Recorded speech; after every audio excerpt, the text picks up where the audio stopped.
gentlemen, podcasting since 2005. You're listening to Gamertag Radio with your hosts, podcaster Hall of Famer Danny Peña, the always opinionated Paris Lily, and from outside of the norm, Peter Toledo. This is Gamertag Radio.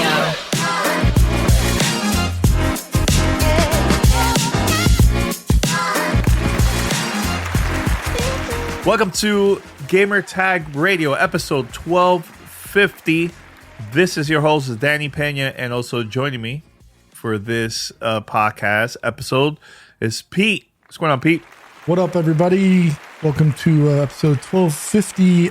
This is Diablo Tag Radio. I'll be your host. Diablo 4 Diablo 4 Radio, something like that, right? Yeah. What's up, everybody? How you guys doing?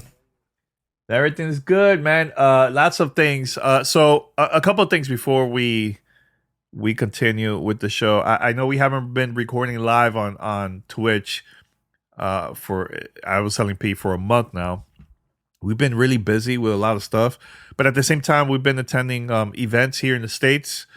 I'm actually going to attend more events this and in a couple more weeks. I'm planning to schedule them and post them on the podcast. So even if we don't have a live show, there's still going to be new content coming out no matter what. Just make sure to be subscribed to the podcast and everything like that. And yeah, we have lots of games coming up. Actually, a couple of days ago, I just received my email for Summer Game Fest. So just in the process of getting badges for that.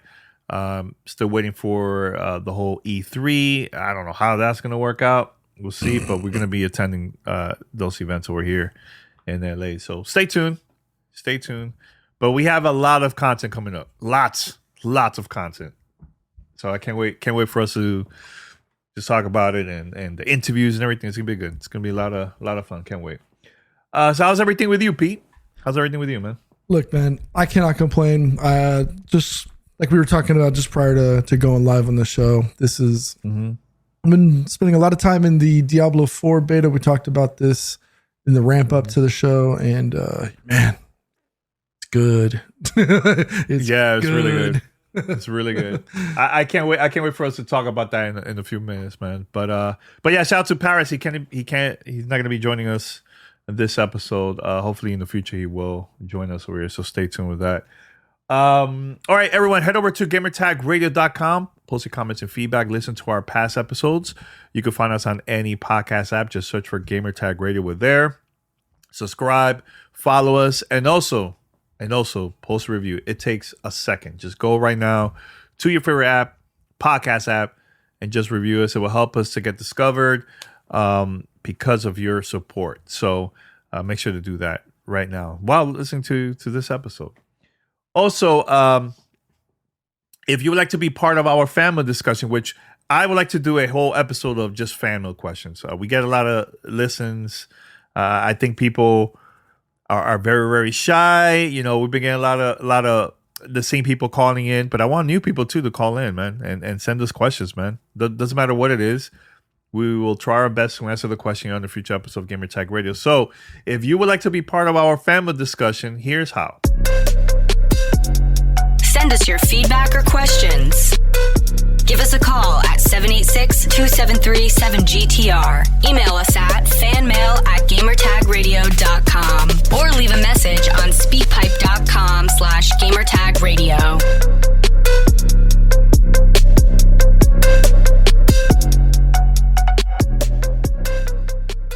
All right, Pete. So let's start with Diablo 4. The beta. I know we have also a couple other topics that we're going to be talking about here on the podcast, but I think we should start the show with Diablo 4.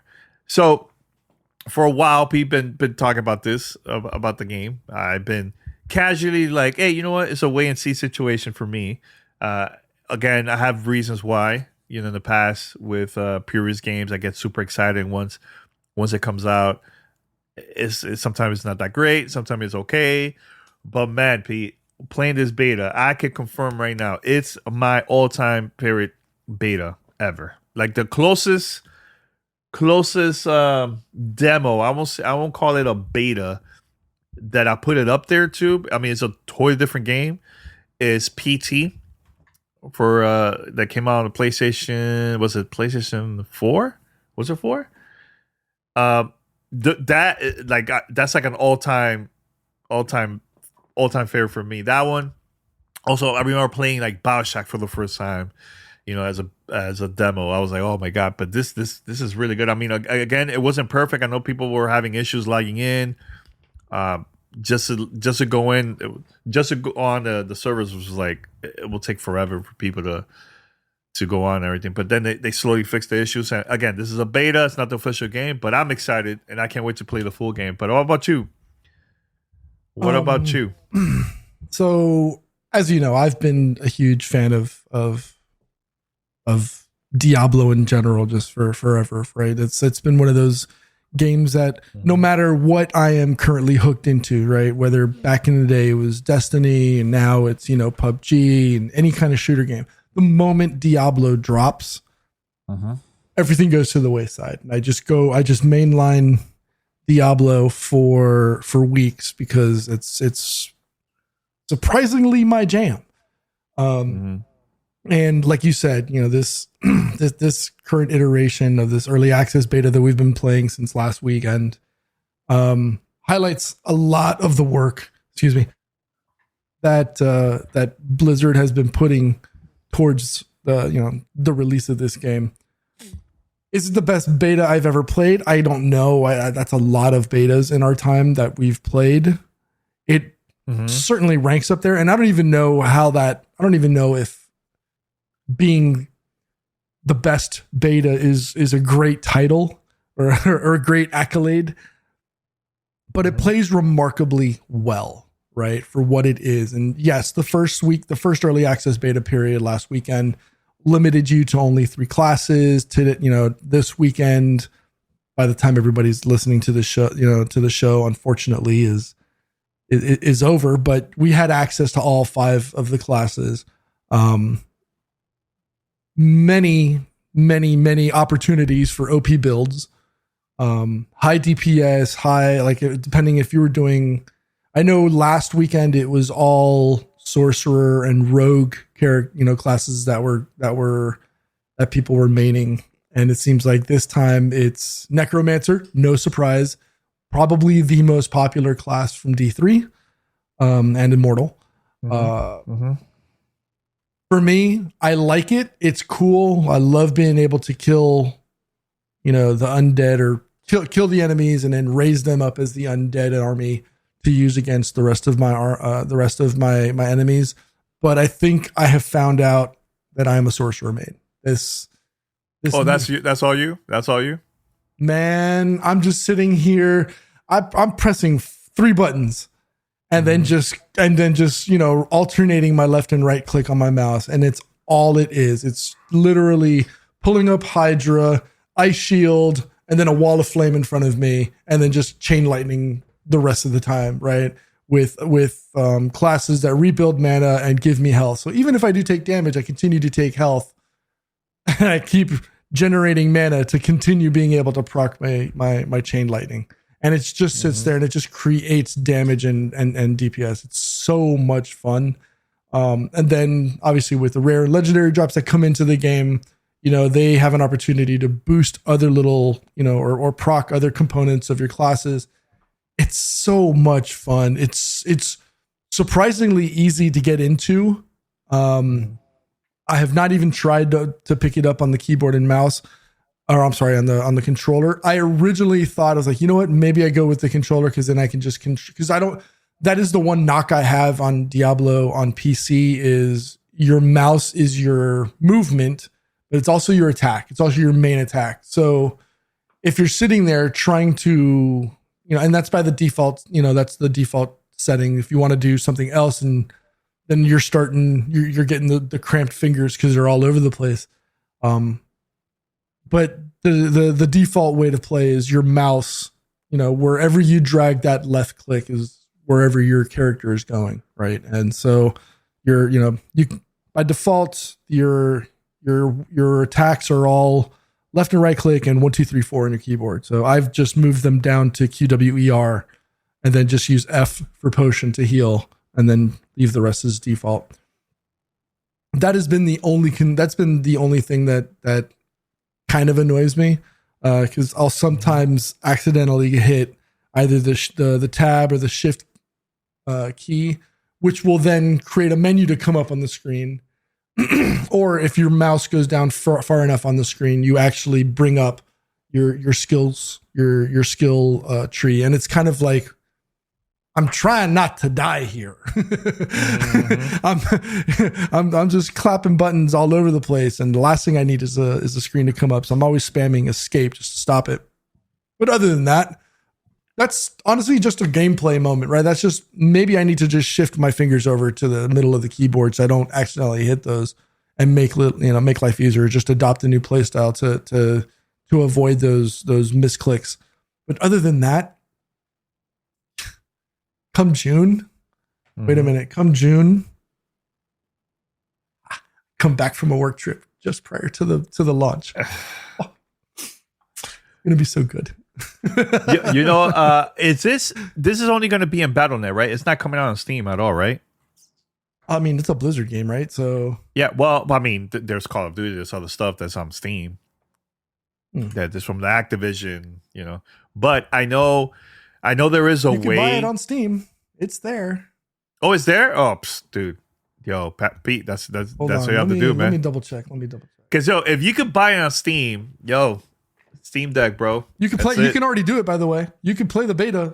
Oh no, yeah, I know. There's a way. To do that, because I have friends that they were actually traveling and they have BattleNet. Oh, correction. There is no. There isn't. Oh, well, I guess I have to download BattleNet on my Steam Deck, and then once it comes out, I could do that. Yeah. Hey, that works for me. I don't mind. I mean, the good thing is, even if you buy the console, this also have cross saves, right? Cross save progression. Yeah. Right. Oh my God, bro. It's cross platform. So and cross platform. Honestly, it's really good. Really good. You had it? No, because it won't be on Game Pass. But I was saying it won't. That would have been not now. That would have been ideal. Yeah, I know, right? That would be ideal. It looked like it will. And now that it. I mean, I don't want to talk about it, but it looks like it's looking good from the European side of things, like the over there. And I think the FTC, I think there's still some issues over here that they have to like make it official with Microsoft just to this deal to go through.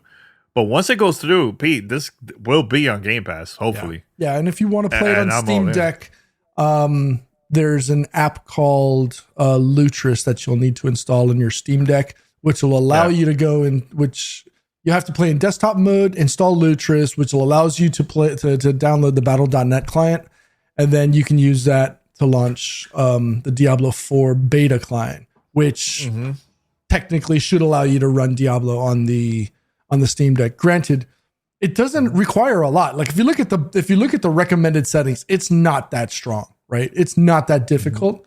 So I'm not going to be surprised. Wait a minute, I just realized I got family coming. They're going to be staying here for the week of the launch. Oh, poor Pete. It's all good. I mean, it's still going to be there, bro. It's not going to go anywhere. But here's a good thing about the Steam Deck, because you could do that also with like the Epic Game Store. There's a couple apps that will allow you to play certain games on the Steam Deck. So this is probably going to be the one, because I haven't done it yet. I've been 100% just Steam, but I think this is going to be the first game where I'm actually going to add it in there, and I can start playing this on the go once I travel again, because most likely I'm going to be traveling again during the summer and everything. So yeah, can't wait. But anyways, I was going to mention, for me, Pete, I'm the type of person, I love close combat. So I've been using a lot of the Barbarian. Okay. I've been using that class a lot. It's been great. I've been always getting new items, new equipment, but I'm having a blast. Now, I was going to ask you a question about that random boss that pops up in the dungeons. Have you... the world boss? Yeah, have you have you got him? Like, have you killed him? No, I honestly, surprisingly, I have not had a world boss encounter yet. Yo, I have. And on I got 2 destroyed. Classes, no world boss encounter. It's weird. The butcher. I haven't really. I tried to do. It only popped up once, and yo, I got destroyed. So destroyed. But it's cool. So wait, it just randomly just pops up? Because I didn't know. I thought that was part of the game, part of like the campaign. But then when I started reading online, like, oh no, this is just a random boss that pops up. I was like, oh snap, yeah. No, yeah. I have. But I'm somewhat upset that I haven't encountered the world boss, and I know it's a timed thing, and I know that there's calendars and schedules that that have to align. But now that I'm 24 on my 24 on my Sork, I should not have a problem with it, especially if I'm in a strong, friendly group of friends. I have been hit by the loot goblin once, but I was able to come back and kill him and get my loot back, so I'm not mad. But yeah, there's been moments out of frustration where like I'll get frozen or stuck, or whether it's you either get frozen, stuck, or you get you get hit by an enemy that'll just sit there and just grip and hold on to you and suck your life out. And then I'll die, and I'll be like spamming like Q to like refresh health, or I've moved it to F now, but I'll be like spamming like potion, and it just died. Just like seeing the boss go down from like whittling down, and then you proc your potion and it doesn't hit in time, and you die, and you're just like, yeah. I haven't played with a full room yet. I just played with Ree, right, with my wife Rihanna, and that was fun. But I haven't played 4 players, and I'm wondering how was that experience, just playing 4 players? Because I've done that with the previous Diablo games, especially the console version of 3. I played also for the Switch version. The Switch was the one I was like nonstop playing that. I was traveling, playing that a lot. Which have you tried that, P, already? Like just 4 players online, or just no, solo? I've been solo. I've been solo the entire time because I haven't had a chance to be higher level enough so that everybody else can join in, or that I can join them without being underpowered, right? And for me, that's been the issue, right? Is being stuck and being underpowered and having everything scaled up to the highest level people.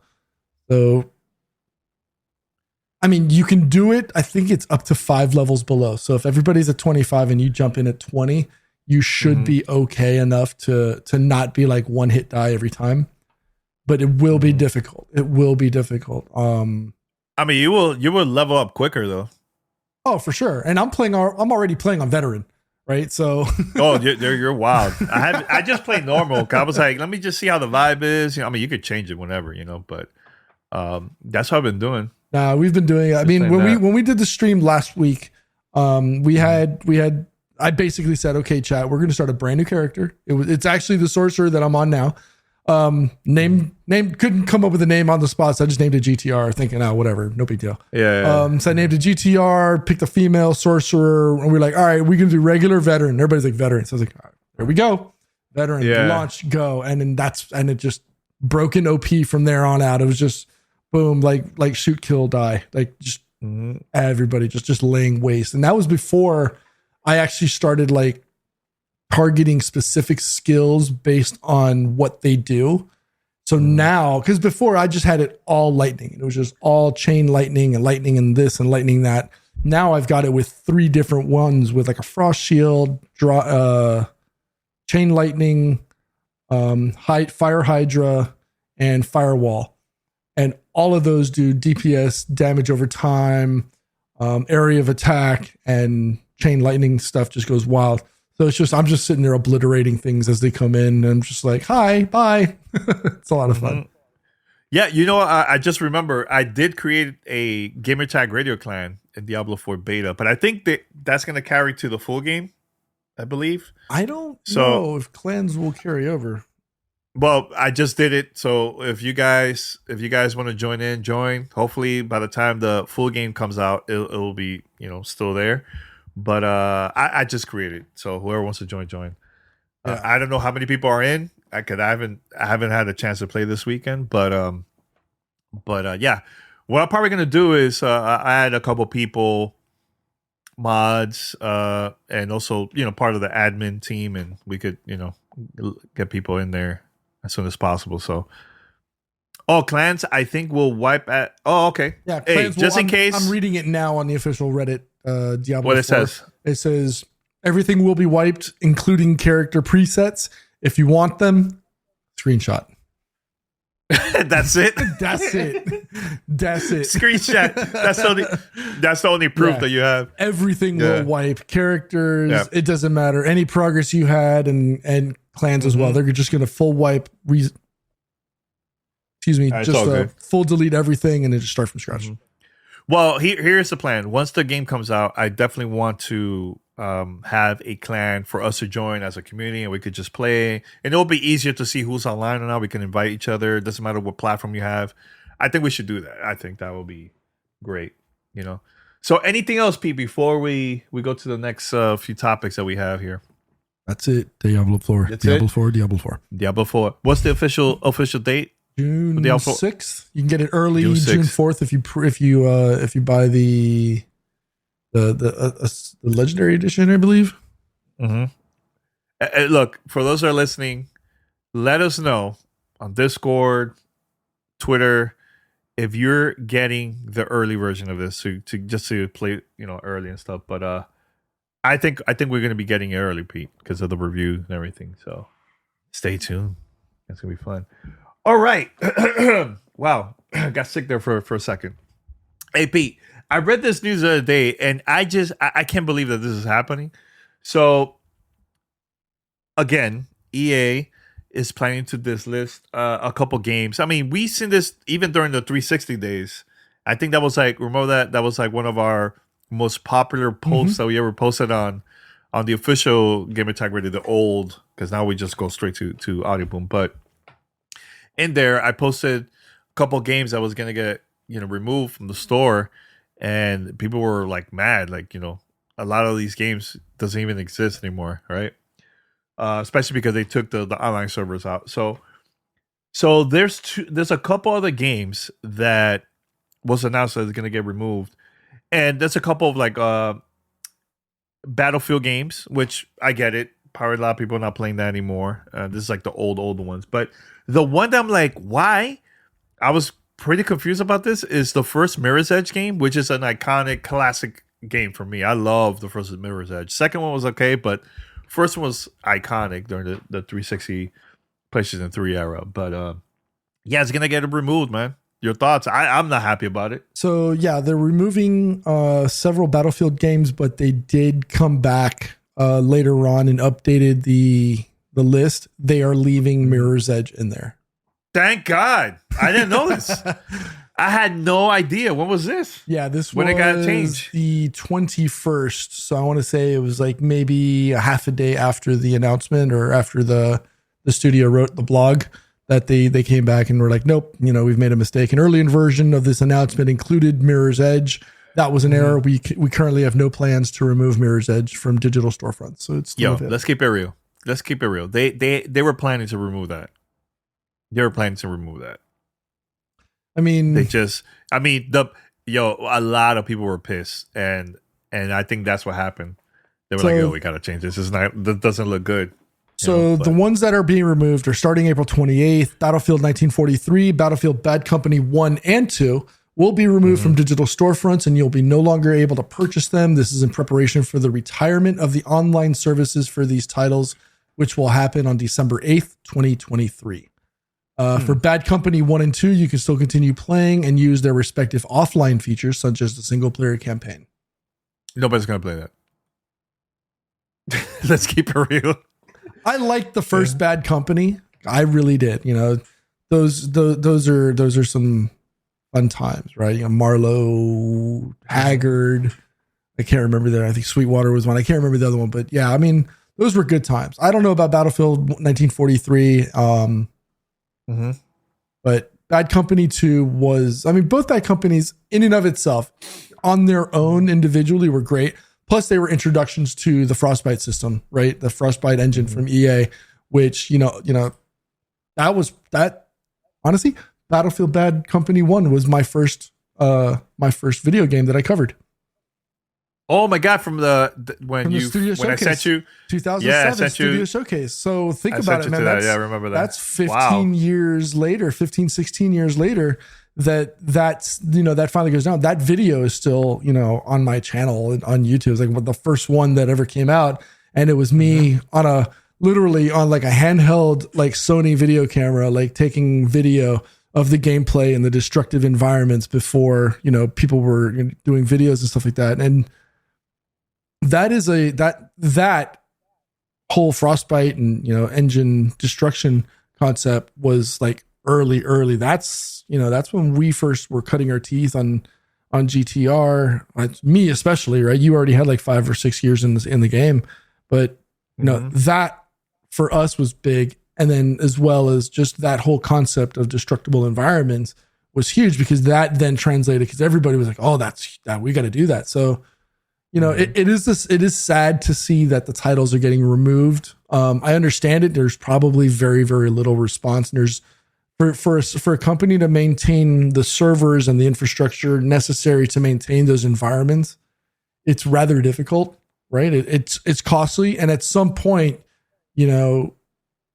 what's more important, right? Is the resources necessary to maintain those or the memories, right? So I think at this point, I have to disagree with you in that part, because here's the thing, Pete. There's games that is also part of history that it's going to be a lot harder now for people to get this on like in stores, or because you can't find it at all. Like perfect example, a couple weeks back, the Wii U games from the store, and also the 3DS now is completely gone. Like you can't even really buy anything online unless you yourself downloaded it to your device, right? But imagine someone that missed out on an opportunity to play a game from back then when it came out. Now it's a lot harder to play it and to find it, because it's not available anywhere, like nowhere. I mean, you can't go to the store and buy it.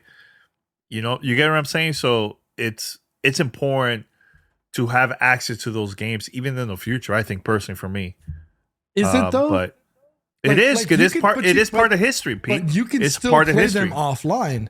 You just can't play the online components for it. If you bought it. But imagine someone that would like to play those games, or a game that was just strictly available at a store, digital store, but it's not in a retail store. Imagine how are you gonna buy those games online if it's completely gone? It is. You won't be able part to. Of video. It's part of video game history, bro. You know how many games that are no longer available because the files are. Oh yeah, and it's not good. That's not good for companies to be doing that, I think. Well, that's not good at all. I mean, for you don't like retro games, so I get it. I do, and I think those are very, very important for the industry, to be out there, to have like access to buy it. But I mean, if there's a market for people, I don't think it's people. And I think Zhang Pao in the chat just said it. If you haven't played Bad Company yet, you likely aren't going to play it, right? I'm talking about gaming overall. That's what I'm talking about. Right, but you can't. Yeah. But see, they're disabling the online services for those games and the ability to download them digitally. You can't tell a company who is maintaining servers and network bandwidth and hardware in a data center specifically to support a system that maybe has 10 people playing it at any given time. They don't, unfortunately, EA doesn't really have a system that allows you to download game people, like game stats and how many people are online playing it. But I'm fairly certain the over under, the return on the investment, has already been achieved, right? The money that they've invested in the title has already been achieved. But for them to sit there and continue to spend money on servers and network and infrastructure and people to maintain those, at some point, it doesn't make sense anymore. Like, I understand the historical fact and the museum and the archive concept of it, but you can still play those games offline, right? Which is fine and dandy. You can play the single player campaign if you can find the title. That means going to your pawn stop, or, I call it pawn stop because basically that's all it is, right? You go to your GameStops, maybe you find it at a garage sale or something like that. But those are going to be, and that's how I was accessing video games back in the day, was going to garage sales and being like, oh, look, this guy, has a whole bunch of, video games that, I thought was cool. All right, let me check it out. Let me buy that. I'll buy that for like $5. Mm-hmm. And now I've got the game, and that's the way you archive those things. But as far as, for trying to, I don't want to say forcing it, but I understand your point of the argument, but at some point from a business perspective, you can't expect them to just keep this system online forever. There's no way. I'm talking more of just the game in general. Like, I get the whole online thing, that's fine, I get it. But there's games that's only single player, and you can even buy it online anymore because it's not in the store, because the previous eShops or whatever, the digital stores, is completely gone. I give you a perfect example, Pete. It's like, look, we're hip hop heads. We love De La Soul. Look at those albums that came out back in like the late 80s, early 90s, and it wasn't available online. Like, the only way you could find it was either, go to like mom and pop stores, and they have like the vinyls from back then, like that type of thing. And it took forever for those albums to be digitally online. It's the same thing like that. Like, it's part of hip hop history. So it's the same thing with a lot of those games that we got to play back in the days, in the 360 era, or even in the Nintendo era. There's games that you can still buy online, not online, but like at a like retro game convention or store, stuff like that. But imagine those games that was only digitally, that came out on the Wii, let's say the original Wii, and it's completely gone because Nintendo shut the store down, right? How are we gonna have access to get those games again? You get what I'm saying? It's part of video game history. I'm more of like just the game overall. I'm not talking about servers. That's a totally different conversation. But I think those games are very important, man. And I think there should be a way for people to still have access to download those games. Like, if offline. If Bad Company 2 is that important to you, you can find it for $5. I'm not. I'm just saying, you can buy it for $5.50 on eBay right now. Okay? I'm talking about video game preservation. That's what I'm talking about overall. Like, there's people that are going to start, find other ways to get those games online, doing the illegal way, and then you see companies going after them because there's no other way to get those games online. That's what I'm trying to say. I think video game preservation is very important, and I think we shouldn't forget that. It doesn't matter if you're into those games or not. Those are part of history, man. That's all. That's all I was trying to talk about. But we can move on. We could go back and forth with this conversation. But hey, whoever's listening to this, please let me know. Let us know your thoughts, the chat, or send us an email. And tell us why video game preservation is super important for you and for the industry and overall. It's funny because you mentioned the De La Soul thing, and I'm just like, AOI Bionics right there in the back corner. Yeah, right, but there. Look at that. Look how important vinyl. Yeah, okay. The original. I have vinyls too. 2004 release of AOI Bionics right there. Right. Yeah, but you get what I'm saying. It's important. That was important in history, and it wasn't available at all until recently. There was some like legal issues. It was just crazy. But anyways, all right. Next thing.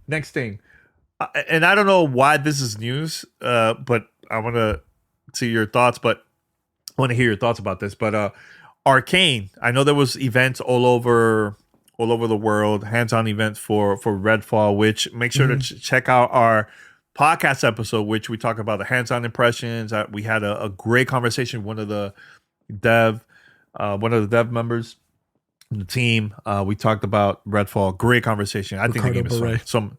Yeah, shout out to him. So I think it was in Europe, somewhere in Europe. There was an event, and there was a journalist also talking to them about the game. And one of the questions that popped up during the conversation was this game was being developed also for the PlayStation 5, and this is like during the time where still Bethesda wasn't part of Xbox, and originally it was, and then Xbox said no, it's going to be an exclusive. They only did it for They're doing it only for Xbox and PC.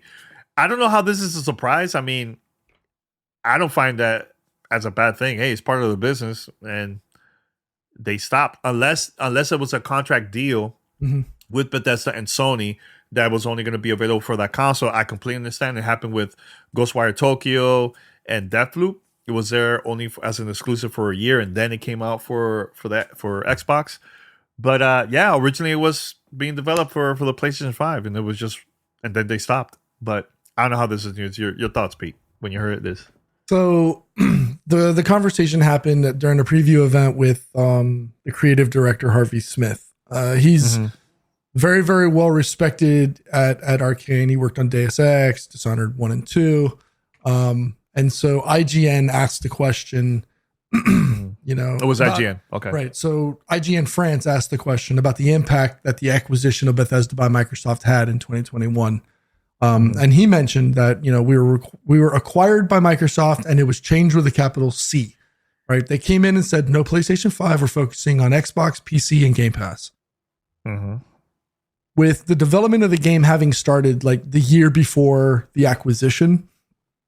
So it's kind of surprising, right? Like they already had it that far out and actually it's not surprising, but to us normal lay people, it is kind of surprising, but I mean, they had this that far out in advance that, hey, we're working on this deal Ixnay on the development day and, focus on the Microsoft side of it, right? On the Xbox and PC and Game Pass side of it. So it's not a surprise knowing that was going to be the direction. I mean, Paris keeps iterating it on Twitter. What Paris is saying? Well, no, it's just that the whole thing is like Microsoft didn't spend that much money to acquire ZeniMax to allow everybody to have it, right? Are they doing? Is that different for what we were talking about earlier with Activision Blizzard? Probably with specific titles, but for the most part, they didn't buy ZeniMax, aka Bethesda and Arkane and all the other studios under ZeniMax. They didn't make that purchase to keep everything in everybody else's hands, which plays into their whole conversation of they don't have anything that's in their own catalog. Now they do, and this is one of those. So, is it a surprise? Absolutely not. Is it depending on which side of the console war you sit on, is it a good decision? I mean, that's subjective, right? But at the end of the day, it's I don't think it's either here. It's neither here or there, right? I think it makes, it's great if you're an Xbox fan. It's sad and disappointing if you're a PlayStation person. But it's part of the business. That's what I see. It's part of the business. Every platform has their exclusives, and at the end of the day, this is what draws people over there. Can you potentially play it on PC? Hey, that's the beauty of having a Windows PC at these days. You can play games via XPass or Games Pass. XPass. You can play it day and date with launch on the console. Doesn't matter. It's fine. I mean, it's news if you support those, if you support the plastic war, but at the end of the day, we all win. We're all gamers. There you go. Now let's go to the last topic. Marvel Spider-Man 2 might be releasing this September. I think, I don't know what happened exactly. I think the voice actor, Venom voice actor, Tony Todd was online on Twitter actually, and was talking with people on Twitter, and he slipped. He says that this September looks like you're going to be seeing commercials, a lot of promotion of the game starting in August, and to hold. He said at the end, hold on to your and hold breath. I think he says gonna be necessary. So he posted this long tweet. Got deleted right away because it's all over the news. And I'm not surprised that the game is coming out in September, actually. Like, I don't see this as like a bad thing. I think this is great. September, look, this holiday season is going to be jam-packed with games. And I think September, especially for Sony, I think this is like the best time for them to do that. I think personally is we're probably going to see a showcase presentation, part of like the E3, maybe around like July or so. They usually PlayStation will do this away from everybody else, and just start a promotion from there. And then August will be when you can start pre-ordering. You're gonna see the buzz, and then release it in September. That's what I think. So July is probably gonna start seeing the buzz when it comes to this. Your thoughts, Pete? Look, you think September is a great time to release it? When Candyman says we launching and releasing in September, we launching and releasing in September. Okay. Tony Todd is an amazing voice actor and actor. I mean, Candyman, right? Final Destination. The list goes on and on about his accolades. So long list. Yeah. So like I love and appreciate the man. God, his first movie was Platoon. That's how far back this man goes. Wow. Right? Yeah, it's a way old school. Exactly. Actually, it's a reply that he was replying to someone on yeah, Twitter. He says, looks like September, massive publicity coming in August. Commercials start dropping in August, so I'm told. Hold on to your bleep and hold your breath. Gonna be necessary. I mean, look, Spider-Man 2 is no surprise going to be one of the, if not the most anticipated PlayStation game of the year, right? Of the year. And I state that specifically because from a PlayStation perspective, yes, it's going to be the most anticipated PlayStation game. Look, we've been saying it for months. 2023 might be that year, right? It's gonna be fire. It's definitely up there. Fire. Right? Between Spider-Man 2, look, whether you like it or not, Hogwarts Legacy is that good. It's a good game. We had the Dead Space remake, Diablo 4 is coming out, Starfield coming out at the end of the year. The list goes on, and look, Alan Wake 2. And look, there's so many games. We've gone through this list already. At the beginning of the year, there's so many games getting ready to launch in 2023. It's gonna be that year. This might not even be the first time that Tony Todd has slipped like this on a release. So, oh really? He's done this before? I think so. I was listening to Jake earlier today, and I think he made mention of something like that. It's something he's done before. He may have slipped before. Damn! Jake Daudino from Gamertag. Here's the thing. Like a lot of the voice actors, they really don't know, or probably they haven't told them not to say anything. You know, there's going to be probably different reasons on why he slipped. But yeah, can't fully 100% blame him on this. But yeah, go ahead. No, I was just saying. Like I think it was a movie leak that he did before, but like you said. I mean, what's his name? Tom Holland, notorious for leaking stuff. Same with the guy who played the Hulk. The actor? Yeah, Mark Ruffalo. He's done it too as well, right? And that's why Kevin Feige's got like the FBI on call, right, to tap in everybody's phone lines and video lines. But yeah, look, it happens. Is it great? No, because obviously we hate leaks. Because it downplays and it ruins all the hard work of all the people in development and PR, marketing, etc.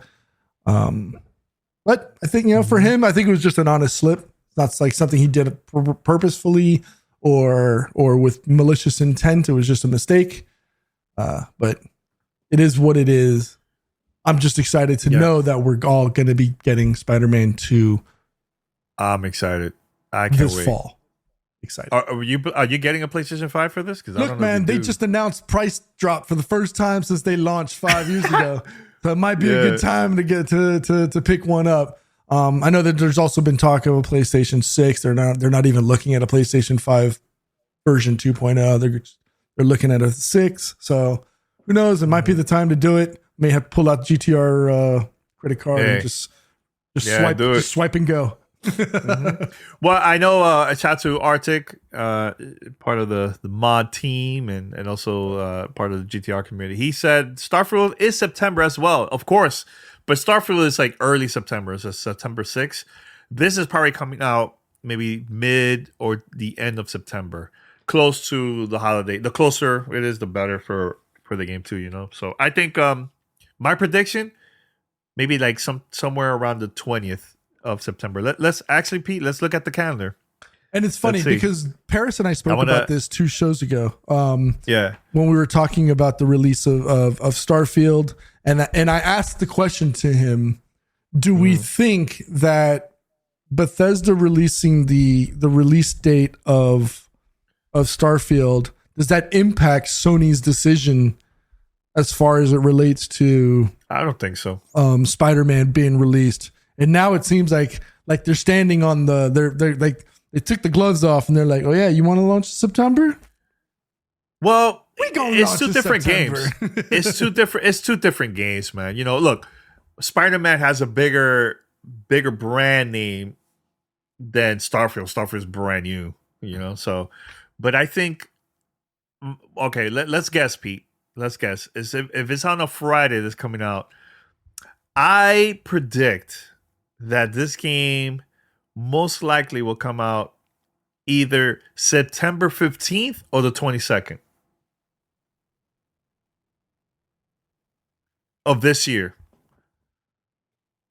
Starfield's coming out September 6th, right? No. Spider-Man. I know. I'm doing the math here, dude. Chill.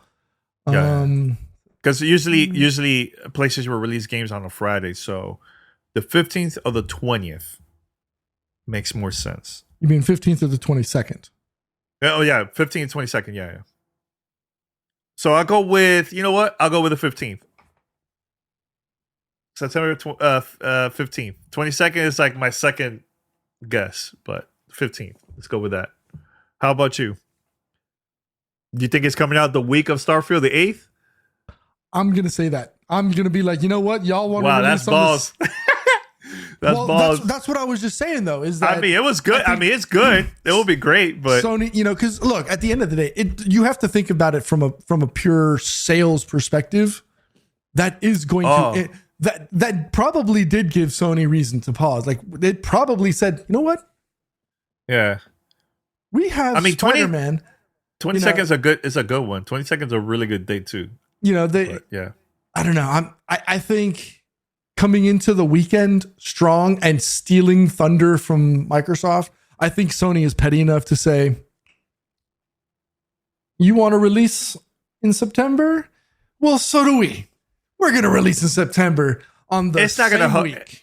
It's not gonna hurt their sales at all. Starfield's gonna get people. Really, it's not gonna. It's on Game Pass. Remember, how the hell? Look, we got to go back. We got to think back to Little Johnny from back in the day. Little Johnny just graduated high school, and what if Little Johnny only got a PlayStation? What if he doesn't have Game Pass? He's only gonna get one title. Spider-Man is more known. Come on, Starfield. There's still to this day. There's people that don't even know what Starfield is. Only like us, like the hardcore and. You know, we know what Starfield is, but there's people that don't know, but they know Spider-Man. Definitely know Spider-Man. And look, I think, you know, I think the 22nd sounds good just because of the 2, Spider-Man 2, 222, you know, that type of thing. But yeah. But I don't know. The 8th, man, that's like a little bit too close. That would be fun. As a gamer, I would love to see. No, but I think, honestly, if you think about it from a sales perspective, it's giant versus giant, right? It's Spider-Man 2, known IP, a known global brand, versus the most anticipated title in a long, long time. I'll tell you this. I'll go with the 15th. And that's my final answer. 10 plus years in development. That's my final answer. And the reason is, remember, if you think about it, even when the Xbox Series and the PlayStation 5 came out, it was like back to back. And also when the Xbox One and the PlayStation 4 came out, also that was back to back during the time they came out back in 2013. So I could see Sony saying, hey, you know what? They want to look confident. Let's just release it on the 15th. Because at the end of the day, it's not the developers or studio that decide. It's the publisher. So that's all Sony. I think the 15th sounds good to me. Right. The 15th. I kind of want to text Paris to see what he says, but I'll let him rest. Yeah. He's not feeling well. Yeah. Yeah, but here's the thing. For those who are listening or watching, make sure to let us know. Send us your prediction when exactly in September Spider-Man 2 is coming out. I know Arctic says the 22nd. P says the 8th. I say the 15th. So it's gonna be interesting to hear everybody else guess. So Team 15, let's go. Or Team 8th. Yeah. I think we're gonna wrap it up here. This is a good, pretty good conversation and everything, man. So everyone, head over to gamertagradio.com. Listen to our past episodes. You can find us on any podcast app. Just search for Gamertag Radio. Let me repeat it again. Search for Gamertag Radio. We're there. Subscribe, follow us, and also post your review. There you go. And it will help us out to get discovered, man. So. And now, if you would like to be part of our family discussion, questions, comments, feedback, or even your prediction of Spider-Man 2 release date, this is how you can contact us and let us know. Send us your feedback or questions. Give us a call at 786-273-7GTR. Email us at fanmail@gamertagradio.com or leave a message on speakpipe.com/gamertagradio.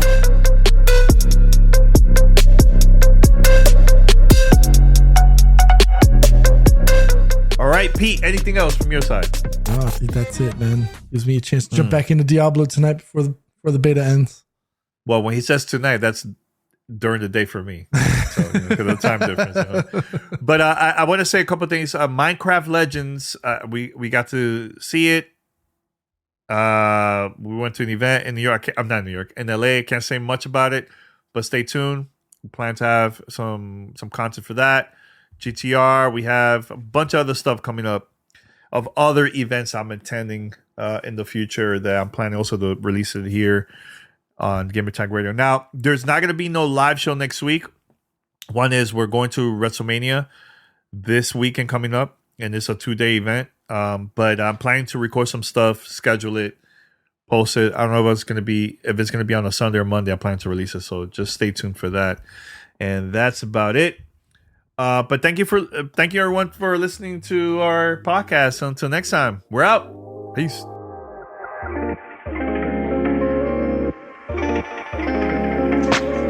Thanks for listening to Gamertag Radio. Be sure to like us on Facebook and follow us on Twitter.